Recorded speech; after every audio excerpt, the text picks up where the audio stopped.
Եթե մի փոքր անդրադառնալ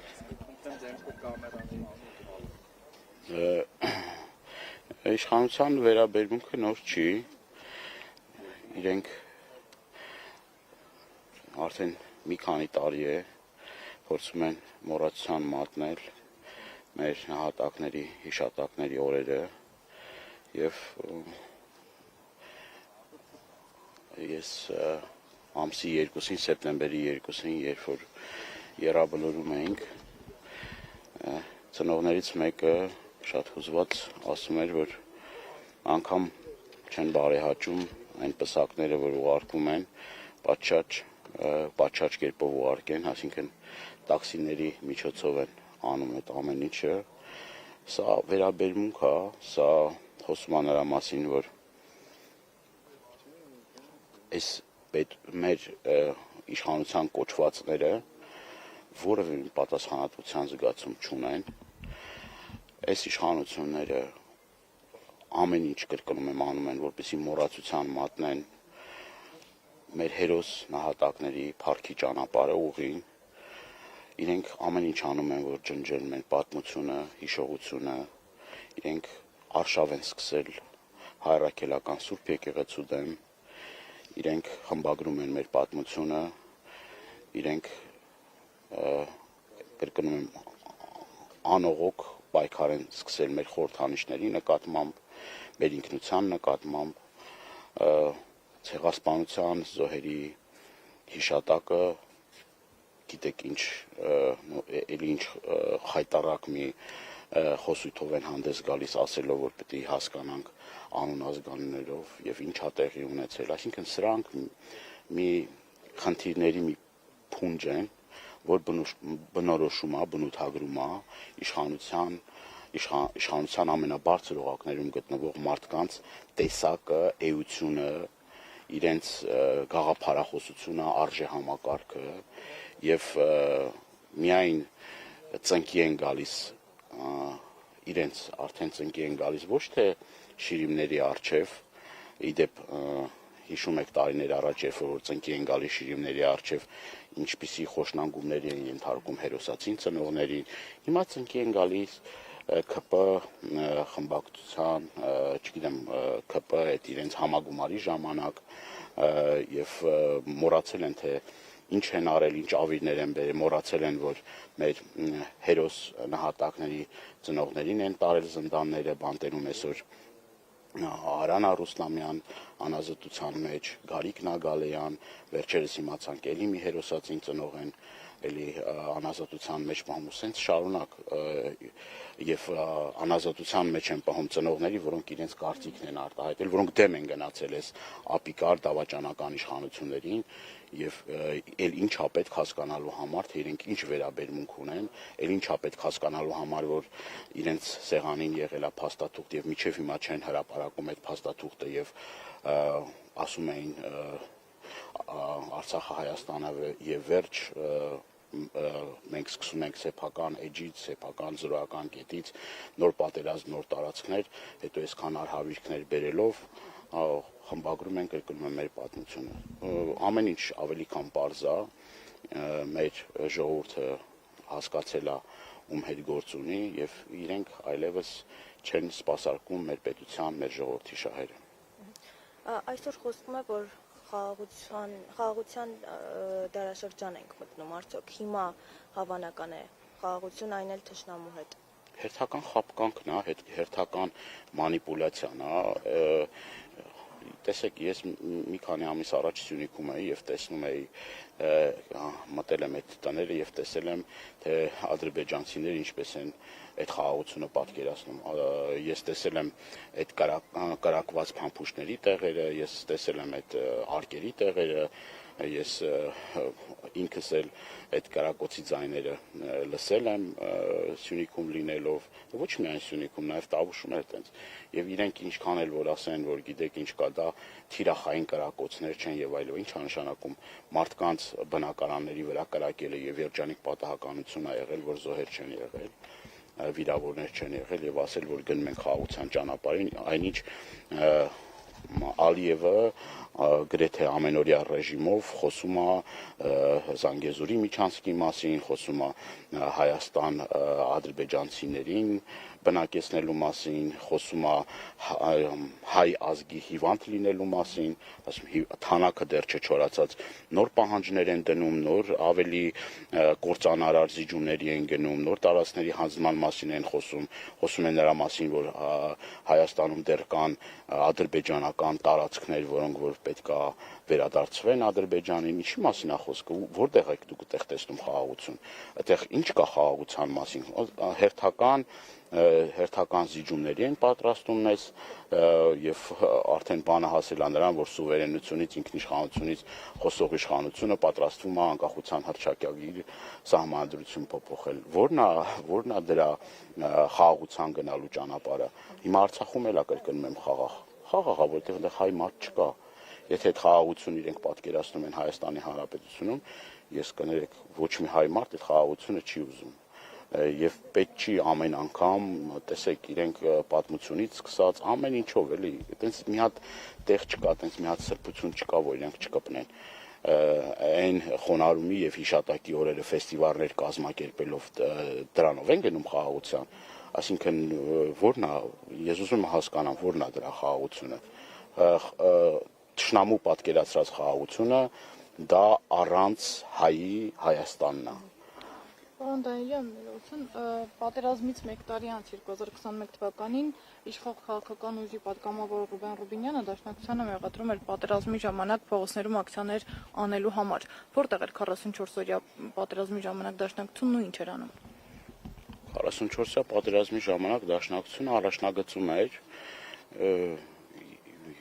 ես եւ իմ ընկերները առաջնագծում մեր հայրենիքի, մեր պետության սահմաններ ենք պաշտպանում Արցախում, գիտեք, որ այդ օրերին ինչքան դաշնակցության կամավորական ջոկատներից ինչքան մենք ընկերներ ենք կորցրել, այսօր էլ ամեն անգամ եռաբլուր գալով խոնարհվելով իրենց շիրիմների, իրենց հիշատակը վառ պահելով,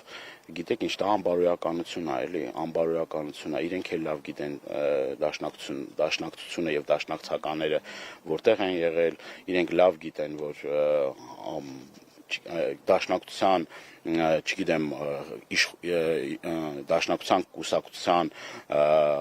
վերին օղակներում եղած մարդկանցից սկսած եղել են առաջնագծում Գերագույն մարմնի նախագահը Սիմոնը Սիմոնյանը առաջնագծում ա եղել մեր Երևանի կոմիտեի ուրեմն ներկայացուցիչը Գեգամը Մուշեղյան, որ ցավոք էլի եռաբլուրում ազովել է եւ բոլոր մեր ընկերները կրկնում եմ ճնշող մեծամասնությունը եղել է առաջնագծում եւ ոչ միայն 44-օրյա պատերազմի ժամանակ, այլ նաեւ 90-ականներին այսօր նայեք պատմությունը եւ կտեսնեք թե դաշնակցությունը որտեղ է եղել։ Ընդհանրապես պետքա պատմության դասագրքերը կարդալ, իսկ եթե կարդալ չգիտեն, ուրեմն պետք է ձենները կտրեն կամ եթե գիտեն բանով են ասում, դա խեղաթյուրելու նենգա փոխելու նպատակով են ասում, ել ավելի վատ իրենց համար։ Արծրուն Հովանեսյանն էլ է գրառում արել այդ օրերին կամավորական շարժման հասարակական կազմակերպության մասին, որը եթե չեմ սխալվում դաշնակցությունն է, Լյուլիա Սազի դեպքերի հետ կապված այդ մասին ինչ կասեք։ Ես նորից եմ կրկնում մեր ընկերների արյան հերոսաբար կռվելու արդյունքում մենք կարողացել ենք բազմաթիվ հերոսական հաղթանակներ տոնել 90-ական թվականներից մինչև 44-օրյա պատերազմ այդ պայքարը եղել է որևէ մեկը իր անձը չի խնայել իրենք կրկնում եմ լկտիաբար ստում են ես ուզում եմ իմանալ իրենք որտեղ են եղել իրենք ինչ են արել այս պետության համար, բացի այսքան արհավիրք բերելուց, բացի այսքան դժբախտություն բերելուց, բացի հերոսացին ծնողներին բանտարկելուց, բացի արշավ սկսելուց, բացի տարանջատումներ մտցնելուց, ազգային պառակտում մտցնելուց, Արցախ, Հայաստան այդ ջրբաժանը ստեղծելուց ինչ են արել։ Ու հիմա էլ շարունակում են նույն գործելավոճով, այսօր էլ մոռացության մատնելով, այսօր էլ այս օրերին էլ որևէ մի ծպտուն չհանելով փորձելով մի բան անել, հաճանալ Էրդողանին Ալիևին, որպեսզի կարողանան շանս ստանալ վերարտադրվելու։ Իրանց միակ նպատակը դա է։ իրենք հենց այդ գործով են լծված, որպեսզի կրկնում եմ Էրդողանի հոգին փառավորվի, Ալիևի հոգին փառավորվի եւ կրկնում եմ էլի ես շատ բան կարելի ասած այսօր, բայց ցավոք սրտի չեմ ուզում շատ երկար խոսել, ուզում եմ մեր նորից ու նորից իմ ցավակցությունս հայտնել, իմ խոնարհումը հայտնել բոլոր մեր զոհված եղբայրներին, իրենց ընտանիքներին եւ համբերություն մաղթել, որովհետեւ բացի այն, որ իրենք անդառնալի կորուստներ են ունեցել, հիմա էլ ամեն օր ես տեսնում եմ իրենց տառապանքը, տեսնում եմ Եռաբլուրում, տեսնում եմ իրենց տներում, տեսնում եմ փողոցներում, որովհետեւ այդ պատերազմից հետո, այդքան արհավիրքից հետո, այս ամեն ինչից հետո փոխանակ կրկնում եմ այս հերոս տղաների ամեն մեկը մի հերոսական ճանապարհ է ամեն մեկին մի ձևով ուշադրություն դարձնեին մի հատ ֆիլմ նկարեին մի հատ իրենց օրինակով դաստիարակային սերունդերին հակառակ այսօր դպրոցներում ազգայինը ուրեմն ազգայինի նկատմամբ արշավ է գնում այսօր դպրոցներում խմբագրում են մեր պատմությունը այդ օրինակով պիտի սերունդները դաստիարակվեն սերունդները պիտի դաստիարակվեն այս տղերքի հերոսական փառավոր ուղու ուրեմն պատմություններով որպեսզի վաղը մյուս օրը անհրաժեշտության դեպքում մենք բոլորս կարողանանք ոտքի կանգնել եւ պաշտպանել մեր հայրենիքը իսկ ասելով որ այլևս դուք կարող եք երջանիկ ապրել այլևս կարող եք խաղաղ ապրել գիտեք որ այսօր ռազմական բյուջեն են կրճատում 260 միլիոն դոլար կրճատում է տեղի ունենում պաշտպանական ոլորտում ամբողջ աշխարհը զինվում է թշնամին զինվում է գիտեք որ Ադրբեջանի ռազմական բյուջեն ավելացնում է իսկ նրանք ասում են դա մեր դեմ չի իսկ Ադրբեջանը վերջին տասնամյակների ընթացքում ում դեմ է պատերազմ մղել Ռուսաստանի Իրան Իսլամական Հանրապետության որի Վրաստանի դեմ է պատերազմ մղել այս ինչ հիմարություն է բայց չէ մարդիկ ռազմական բյուջեն կրճատում եմ ֆեստիվալների բյուջեն ավելացնում այս ամեն ինչն է ինչ որ բնութագրում է իշխանությունների իրական դեմքն ու պատկերը շնորհակալ եմ նորից էլի կներեք եւս մեկ հարց Նաև անդրադառնանք նրան, որ վերջերս իշխանությունները մի հայտարարությամբ են հանդես գալի երրորդ հանրապետության էջը փակել եւ չորրորդ հանրապետությունը հռչակել։ Այս մասին ինչ կասեք, այս բարագայում չորրորդ հանրապետության հռչակումը իրենք ոչ թե երրորդ հանրապետության էջն են փակում, իրենք Հայաստանի հանրապետության էջն են ուզում փակել։